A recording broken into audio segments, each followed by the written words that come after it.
കാഴ്ചപ്പാടുള്ള ബഹുമാനപ്പെട്ട പ്രതിപക്ഷ നേതാവിന്റെ നയങ്ങളുമായി നമ്മൾ യോജിക്കുന്നു. ഓഹോ, അപ്പൊ ഇത് ഭരണപക്ഷവും പ്രതിപക്ഷവും ചേർന്നുള്ള ഒരു ഒത്തുകളിയാണല്ലേ? ഇടതുപക്ഷം എന്ന് പറഞ്ഞാൽ സമരം എന്നല്ല, പുരോഗമനം എന്നാണ് അർത്ഥം. പുരോഗമനം വേണേൽ പണം വേണം. നമ്മുടെ നാട്ടിൽ പണം കൊണ്ടുവരാൻ സാധിക്കുന്നത് ടൂർ വരുന്ന സായിപ്പന്മാർക്ക് മാത്രം. അവർക്ക് താമസിക്കാനും ഉല്ലസിക്കാനും ഒരു ചെറിയ കെട്ടിടം കിട്ടുന്നതിൽ എന്താ തെറ്റ്?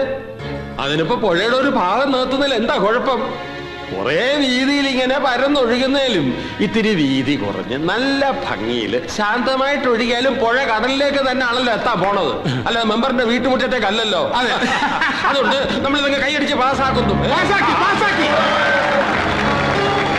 ഇല്ല പ്രസിഡന്റ്, ഈ പ്രഭാകരൻ ജീവനോടെ ഇരിക്കുമ്പോ പട്ടിണി പാവങ്ങളുടെ അന്നം മുട്ടിക്കുന്ന ഈ പരിപാടി നടക്കില്ല എന്ന് പ്രവർത്തിക്കില്ല.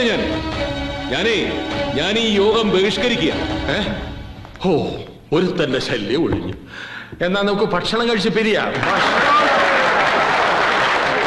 എന്തൊരൊത്തൊരുമ!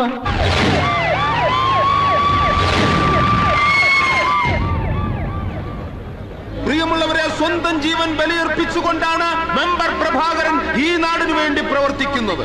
തോക്കിനും ലാത്തിക്കുമല്ല, പീരങ്കിക്കും ബോംബിനും വരെ കീഴടങ്ങാത്ത ഈ നാടിന്റെ കണ്ണിലുണ്ണിയായ പൊന്നോമനയായ ചക്കരക്കുടമായ മെമ്പർ പ്രഭാകരന്റെ സമരത്തിന് നിങ്ങളുടെ എവരുടെയും മുഴുവൻ പിന്തുണയും അഭ്യർത്ഥിച്ചുകൊണ്ട് ഞാൻ ഈ മൈക്ക് സമര നായകൻ PK പ്രഭാകരന് കൈമാറുകയാണ്.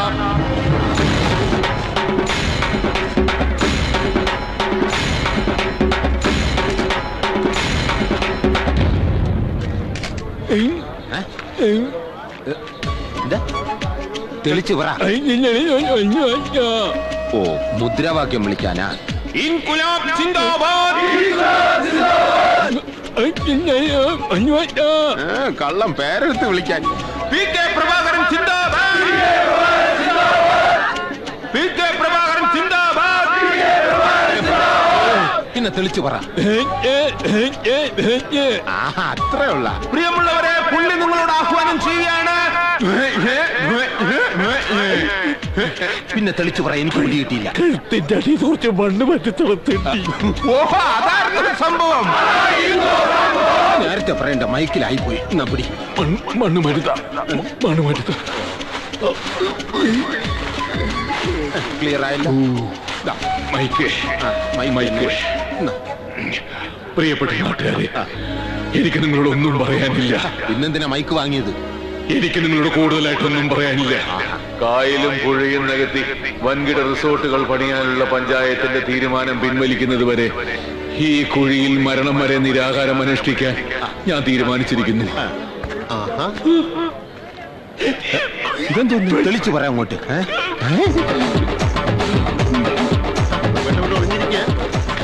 എനിക്ക് പ്രവേശനോട് കാര്യം പറയാം. അന്തസ്സായിട്ട് മരിക്കാൻ കുഴി കിടക്കുമ്പോഴാണോ നീ ഒന്ന് കാശ് ചോദിക്കുന്നത്? ഞാനൊന്ന് പറയട്ടെ. നീ ഒരു മണ്ടത്തരം പറയാൻ നിൽക്കണ്ടാന്ന്.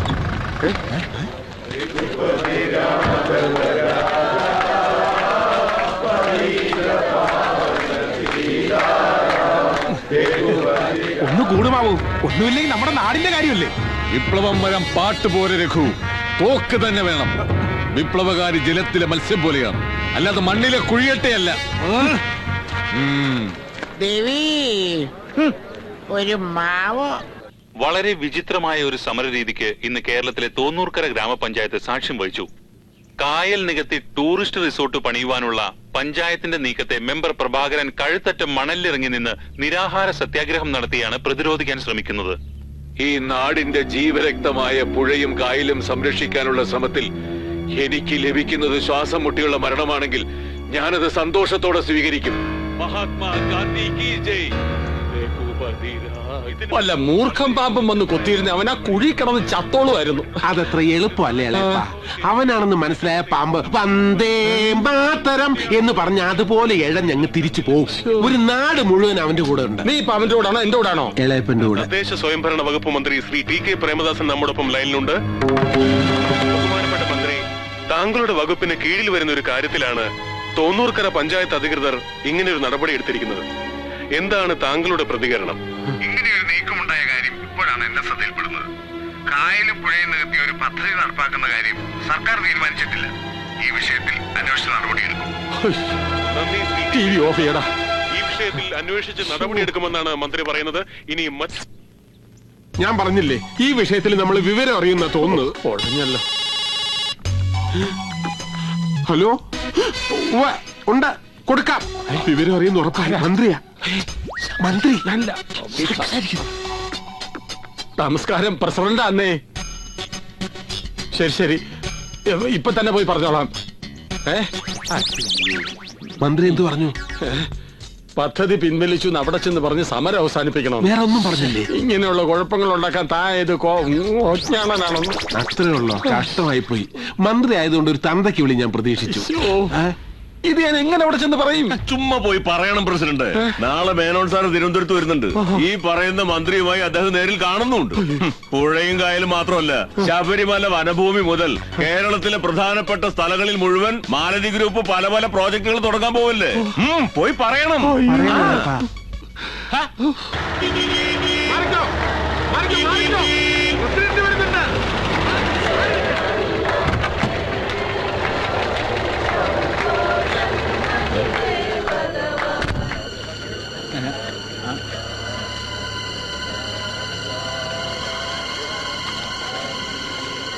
റിസോർട്ടിന്റെ കാര്യം അടുത്ത പഞ്ചായത്ത് മീറ്റിംഗിൽ ഒരു തീരുമാനം ഉണ്ടാക്കുന്നത് വരെ നടപ്പാക്കുന്നതല്ല. സന്തോഷായില്ലേ? പക്ഷെ അത് ഈ ചപ്പടാച്ചി സമരം കണ്ടിട്ടല്ല. ആലോചിച്ചു നോക്കിയപ്പോ എനിക്ക് വേദന തോന്നി. ഈ കായലില ഞാൻ കുളിച്ചും കളിച്ചും വളർന്നത്. എന്റെ അപ്പൻ മുങ്ങിച്ചത്തതും ഈ കായലില. എന്നിട്ടും ഞാൻ ഈ കായലിന് വെറുത്തിട്ടില്ല. എന്താ കാരണം എന്നറിയോ? എന്റെ അമ്മച്ചി കക്കവാരി എന്നെ പോറ്റി വളർത്തിയത് ഈ കായലിൽ നിന്ന്. ഇത് നികത്ത് റിസോർട്ട് ഉണ്ടാക്കാൻ ഇപ്പൊ ഈ കുഴിയിലായ പ്രഭാകരൻ സമ്മതിച്ചാൽ പോലും പ്രസിഡന്റ് ആയിരിക്കുന്നിടത്തോളം കാലം ഞാൻ സമ്മതിക്കില്ല. കാള പറ്റൂന്ന് കേൾക്കുമ്പോഴേക്കും കയറെടുക്കുന്ന ഇവന്റെ കൂടെ നിങ്ങളല്ലാതെ ഈ വിട്ടിത്തത്തിന് ഇറങ്ങി തിരിക്കുവോ? കാര്യം എന്റെ പാർട്ടിയിലുള്ള ചിലരിതിന് ശ്രമിച്ചു എന്നുള്ളത് സത്യമാണ്. പക്ഷേ ഞാൻ സമ്മതിക്കില്ല. എന്റെ അമ്മയാണ് ഈ കായൽ. പ്രഭാകര, സമരം നിർത്തി കുഴിയിൽ നിന്ന് എഴുന്നേറ്റ് പോടാ ചക്ക.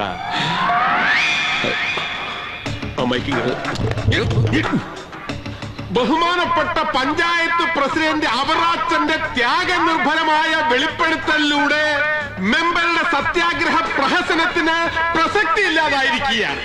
അതുകൊണ്ട് ടിവിയിൽ മുഖം കാണിക്കാനും പത്രത്തിൽ പേര് വരുത്താനും വേണ്ടി നടത്തുന്ന ഇത്തരം വില കുറഞ്ഞ പരിപാടികൾ അവസാനിപ്പിച്ച് എല്ലാവരും അവറാച്ചനെ ജയ് വിളിച്ച് പിരിഞ്ഞു പോകേണ്ടതാണ്. അവറാച്ചനെ, ബഹുമാനപ്പെട്ട അവറാച്ചനെ,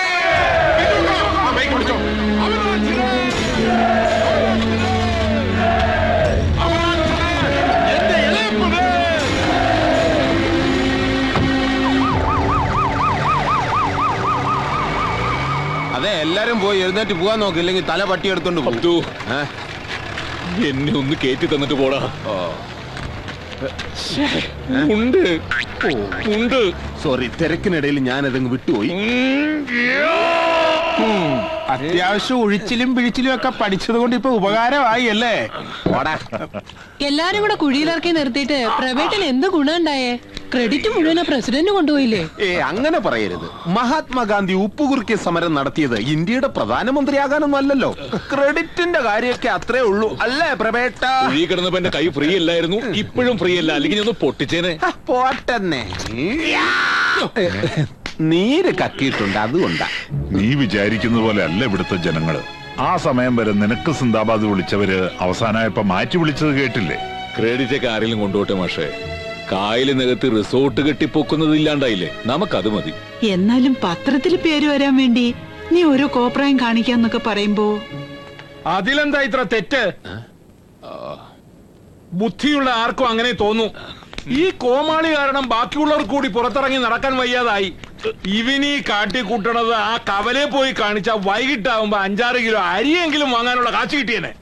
അതെങ്ങനെ മേലനങ്ങാതെ വെട്ടി വിഴുങ്ങാനുള്ളതല്ല ഇവിടത്തെ പറമ്പിൽ ഉണ്ടാവണുണ്ടല്ലോ. അതെ, പക്ഷെ അതൊന്നും ഒരു സുപ്രഭാതത്തിൽ തനിയെ പൊട്ടിമുളച്ചുണ്ടായതല്ല. നട്ടും നനച്ചും വളവിട്ടൊക്കെ നോക്കിക്കൊടുന്നത് ഞാൻ തന്നെയാ. ഒന്നും രണ്ടും കൊല്ലമല്ല, കാലങ്ങളോളം. പ്രഭാകര, ഓ നീ കണക്ക് പറയാണല്ലേ? എന്നാ ഞാനും കുറച്ച് കണക്ക് പറയാം. എന്താ ഇവരുടെയൊക്കെ മുമ്പിൽ വെച്ച് കേൾക്കണോ നിനക്കത്? നമുക്ക് പോവാം മാഷെ. മാഷ് നിൽക്കണം. നിങ്ങളൊരു സ്കൂൾ അധ്യാപകനായിരുന്നില്ലേ മാഷേ? ഇവന്റെയൊക്കെ തരികടയ്ക്ക് കൂട്ടു നിൽക്കാതെ 4 വാക്ക് നല്ലത് പറഞ്ഞു കൊടുത്തൂടെ?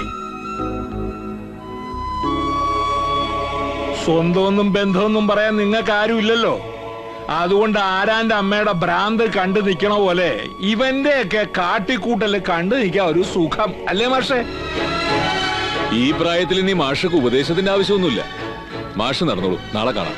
ഇപ്പൊ നാറിയിട്ടേ ഉള്ളൂ, ചെയ്യുന്നതിന് മുമ്പ് സ്ഥലം കാലിയാക്കാൻ. ചെല്ല് ചെല്ല്. രാമകൃഷ്ണനല്ല, കംസൻ.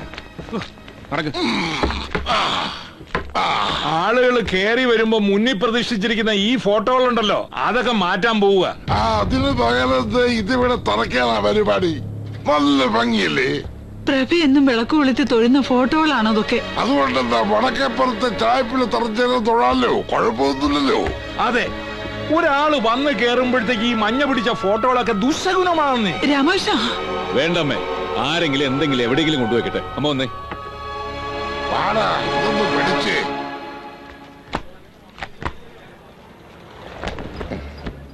എന്നാ പിന്നെ ഉടനെ മാറുകയല്ലേ നല്ലത്? അതെ, പക്ഷെ അതിനു മുമ്പ് എനിക്ക് അവിടെ ചില കാര്യങ്ങൾ ചെയ്തു തീർക്കാനുണ്ട്. എന്താ നിനക്ക് അമ്മാവനെ തട്ടാൻ പ്ലാൻ ഉണ്ടോ? എനിക്കൊരു കടമുണ്ടടാ, രാധയോട്. അപ്പൊ നീ അവളോടും കടം വാങ്ങിയോ? ഒരിക്കലൊരു സർവോദയ സമ്മേളനം കഴിഞ്ഞ് അച്ഛൻ വീട്ടിലേക്ക് വന്ന് കേറുമ്പോ ഒക്കെ തവളുണ്ട്. ഏതാണ്ട് ഒരു 3 വയസ്സ് പ്രായം. ആരോ കളഞ്ഞിട്ട് പോയൊരു കുഞ്ഞ. അന്ന് മുതൽ അവളും ആ വീട്ടിലൊരു ഭാഗമാണ്. ഇവരിപ്പോ ഈ ഊറ്റം കൊള്ളുന്ന പാടത്തും പറമ്പത്തും ഒക്കെ അവളും ഒരുപാട് വേർപ്പൊഴുകിയിട്ടുണ്ട്. എനിക്കൊന്നും വേണ്ട, പക്ഷെ അവൾക്ക് അർഹതപ്പെട്ടത് കിട്ടണം. എന്നിട്ട് അവൾ ആരുടെയെങ്കിലും കൂടെ ഒന്ന് ഇറക്കി വിട്ടിട്ട് വേണം എനിക്കും അമ്മയ്ക്ക് അപ്പ അവിടുന്ന് പടിയിറങ്ങാൻ. അങ്ങനെ തോന്നിയ ആളുടെ കൂടെ ഒന്നും അവളെ ഇറക്കി വിടണ്ട. അവൾക്ക് അനുരൂപനായ തറവാടിയെ തന്നെ വേണം. അതെ, അങ്ങനെ ഒരു ത്യാഗം ചെയ്യാൻ എനിക്ക് യാതൊരു ബുദ്ധിമുട്ടും ഇല്ല പ്രഭാകര. ഇഷ്ടായില്ല? ആയില്ല? വേണ്ട വേണ്ട പ്രഭാകര.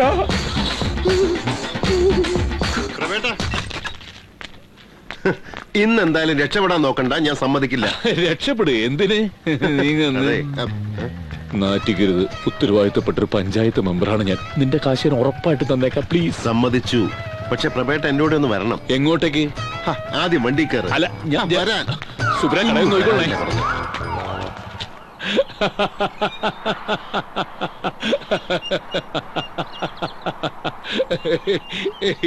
എന്താ പ്രഭേട്ട പറഞ്ഞതിലെന്തെങ്കിലും? ഇത് പറയാൻ വേണ്ടി ഇവിടം വരെ വരേണ്ട വല്ല കാര്യം ഉണ്ടായിരുന്നോ? ഈ സ്ഥലവും ചുറ്റുപാടൊക്കെ കണ്ടപ്പോ ഞാൻ കരുതി നീ എനിക്കിട്ട് 2 തരാൻ വേണ്ടി കൊണ്ടുവന്നു. എടാ പോത്തെ, രാധയെ കല്യാണം കഴിച്ചു തരുമോന്ന് ചോദിക്കാൻ വേണ്ടിയായിരുന്നെങ്കിൽ ഇത്ര വളഞ്ഞു പിടിക്കേണ്ട കാര്യം ഉണ്ടായിരുന്നോ? അത് ഞാൻ പ്രഭേട്ടനോട്. എന്തായാലും ഇങ്ങനെ ഒരു കാര്യം പറഞ്ഞില്ലേ, സന്തോഷം. ബാക്കി ഞാൻ നോക്കിക്കോളാം, നീ ചെല്ല്. ഞാൻ ബുക്ക് സ്റ്റാളിൽ വിടാം. വേണ്ട വേണ്ട, കോൾപ്പാടം കമ്മിറ്റിയുടെ മീറ്റിംഗ് ഉണ്ട്. എനിക്ക് ഇവിടെ നിന്ന് നടക്കാനുള്ള ദൂരേ ഉള്ളൂ, നീ വിട്ടോ.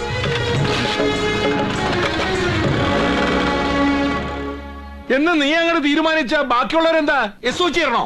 ഞാൻ പറഞ്ഞതിൽ എന്താ തെറ്റ്? കാലങ്ങളായിട്ട് ഈ കുടുംബത്തിന് വേണ്ടി കഷ്ടപ്പെടുന്ന ഒരു കുട്ടി, അവൾക്ക് അർഹതപ്പെട്ടത് കൊടുക്കണമെന്നല്ലേ ഞാൻ ഉദ്ദേശിച്ചുള്ളൂ. ന്യായം പറയച്ച ആർക്കും ഒരു അർഹതയില്ല. ഒക്കെ രാമകൃഷ്ണന്റെ മുതലാ. അതെ, നിന്റെ അച്ഛന്റെയും വെല്ലിച്ചന്റെയും കൊടനായിക പോലും തറവാട് ജപ്തി ചെയ്ത് പോകാൻ തുടങ്ങിയപ്പോ കടങ്ങൾ മുഴുവൻ തീർത്ത് സ്വന്തം പേര് രജിസ്റ്റർ ചെയ്ത് എന്റെ അനിയൻ രാമകൃഷ്ണൻ. ഓ, സമ്മതിച്ചു. ജീവിതകാലം മുഴുവൻ താമസിച്ചോളാൻ പറഞ്ഞ് ഈ വീടും പറമ്പും വല്യമ്മാവനെയും എന്റെ അമ്മയും ഏൽപ്പിക്കുമ്പോ ഇതിന്റെ പുറകിലുള്ള പാടവും പറമ്പൊക്കെ വെറും തരിശായിരുന്നു. 5-8 വയസ്സ് മുതൽ കൊത്തിയും കിളച്ചും അതൊക്കെ ഇങ്ങനെ ആക്കിയെടുത്തത് അവളും കൂടിയാ. ദേ ഇന്ന് രാവിലെ പാടത്തേക്ക് പോയി അവൾ ഇതുവരെ തിരിച്ചു കയറിയിട്ടില്ല. തേങ്ങ വിൽക്കാൻ നേരത്തെ എണ്ണം നോക്കി കാശ് വാങ്ങാന്നല്ലാതെ ഒരെണ്ണം പെറുക്കിയെടുക്കാൻ പോലും നിന്നിട്ടുണ്ടോ വല്യമ്മാവൻ ഇതുവരെ? ഇല്ലല്ലോ. നീ എത്ര വലിയ കണക്കൊന്നും പറയണ്ട. നീയും നിന്റെ അമ്മയും ആ പെണ്ണും ഇത്രയും കാലം വാടക കൊടുക്കാതെ താമസിച്ചതിന്റെ കണക്കൊന്നും ഞാൻ സൂക്ഷിച്ചിട്ടില്ലല്ലോ. ഓഹോ, അപ്പൊ അങ്ങനെയാണ് കാര്യങ്ങള്. ശരി, ഇനി നിങ്ങൾ ആരും സഹായിച്ചില്ലെങ്കിലും രാധയുടെ വിവാഹം ഞാൻ നടത്തും. പിന്നെ കഴിഞ്ഞ 36 വർഷം ഞാനും എന്റെ അമ്മയും ഇവിടെ താമസിച്ചതിന്റെ വാടക കുടിശ്ശിക സഹിതം തന്നു തീർത്തിട്ട് പ്രഭാകരൻ ഈ വീടിന്റെ പടിയിറങ്ങും. ആ നഷ്ടത്തിന്റെ കണക്കൊക്കെ കൂട്ടി ഇനി ഇവിടെ ആരും പരിഭ്രമിക്കണ്ട.